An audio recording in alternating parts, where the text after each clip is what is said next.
Now, you probably noticed I don't feel about that war the way we were told we were supposed to feel about that war, the way we were ordered and instructed by the United States government to feel about that war. You see, I tell you, my mind doesn't work that way. I got this real moron thing I do. It's called thinking. And I'm not a very good American because I like to form my own opinions. I don't just roll over when I'm told to. Sad to say, most Americans just roll over on command. Not me. I have certain rules I live by. My first rule, I don't believe anything the government tells me. Nothing. Zero. Nope.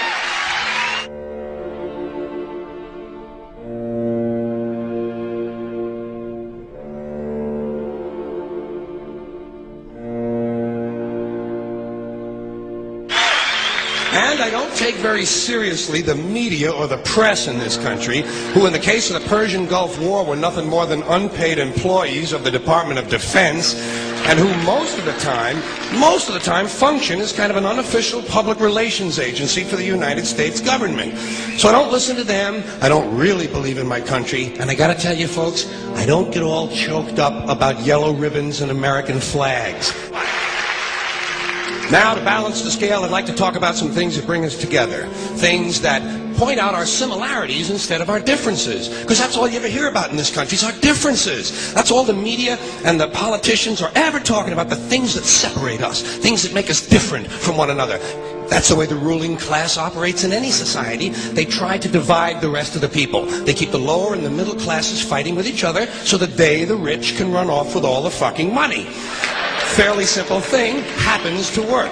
You know, anything different, that's what they're going to talk about. Race, religion, ethnic and national background, jobs, income, education, social status, sexuality, anything you can do, keep us fighting with each other so that they can keep going to the bank. You know how I describe the economic and social classes in this country? The upper class keeps all of the money, pays none of the taxes. The middle class pays all of the taxes, does all of the work. The poor are there just to scare the shit out of the middle class. Keep them showing up at those jobs. Politicians know that word. They use it on you. Politicians have traditionally hidden behind three things: the flag, the Bible, and children. No child left behind. No child left behind. Oh, really? Well, it wasn't long ago you were talking about giving kids a head start. Head start, left behind? Someone's losing fucking ground here. But there's a reason. There's a reason. There's a reason for this. There's a reason education sucks, and it's the same reason that it will never, ever, ever be fixed. It's never going to get any better. Don't look for it. Be happy with what you got. Because the owners of this country don't want that. I'm talking about the real owners now. The big, the wealthy, the real owners, the big wealthy business interests that control things and make all the important decisions. Forget the politicians. They're irrelevant. The politicians are put there to give you the idea that you have freedom of choice. You don't. You have no choice. You have owners. They own you. They own everything. They own all the important land. They own and control the corporations. They've long since bought and paid for the Senate, the Congress, the state houses, the city halls. They got the judges in their back pockets, and they own all the big all the big media companies. So they control just about all of the news and information you get to hear. They got you by the balls. They spend billions of dollars every year lobbying to get what they want. Well, we know what they want. They want more for themselves and less for everybody else. But I'll tell you what they don't want. They don't want a population of citizens capable of critical thinking. They don't want well-informed, well-educated people capable of critical thinking. They're not interested in that. That doesn't help them. That's against their interest. That's right. You know something? They don't want people who are smart enough to sit around the kitchen table and figure out how badly they're getting fucked by a system that threw them overboard 30 fucking years ago. They don't want that. You know what they want? They want obedient workers. Obedient workers, people who are just smart enough to run the machines and do the paperwork, and just dumb enough to passively accept all these increasingly shittier jobs with the lower pay, the longer hours, the reduced benefits, the end of overtime, and the vanishing pension that disappears the minute you go to collect it. And now they're coming for your Social Security money. They want your fucking retirement money. They want it back so they can give it to their criminal friends on Wall Street. And you know something? They'll get it. They'll get it all from you sooner or later, because they own this fucking place. It's a big club, and you ain't in it. You and I are not in the big club.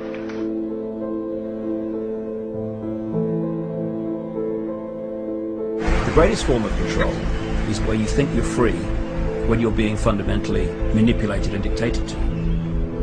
One form of dictatorship is being in a prison cell and you can see the bars and touch it. The other one is sitting in a prison cell but you can't see the bar, you think you're free. What the human race is suffering from is mass hypnosis. We are being hypnotized by people like this. Newsreaders, politicians, teachers, lecturers. We are in a country and in a world that is being run by unbelievably sick people. The chasm between what we're told is going on and what is really going on is absolutely enormous. The greatest hypnotist on planet Earth is a oblong box in the corner of the room. It is constantly telling us what to believe is real. Historically, the control and manipulation of political opinion has been the Freemasons' main weapon in gaining control of countries and states. Once in control of the rulers and politicians of a country, laws and political structures could be changed in accordance with their agenda. However, since restricting the body does not necessarily mean restricting the mind, the Freemason recognizes that their plan for a global government hinges completely on subduing the masses to their agenda, and thus eliminating opposition to their cause. And the greatest threat to their plan, posing more danger than any army or law, is the threat of a free-thinking mind. In order to eliminate this threat and to achieve their objective, the Masons have set about the boldest plan ever devised: the complete control of every aspect of human life, your life. And the weapons they are using against you are in your very homes, entertaining you and your children, and gradually indoctrinating you without you even realizing.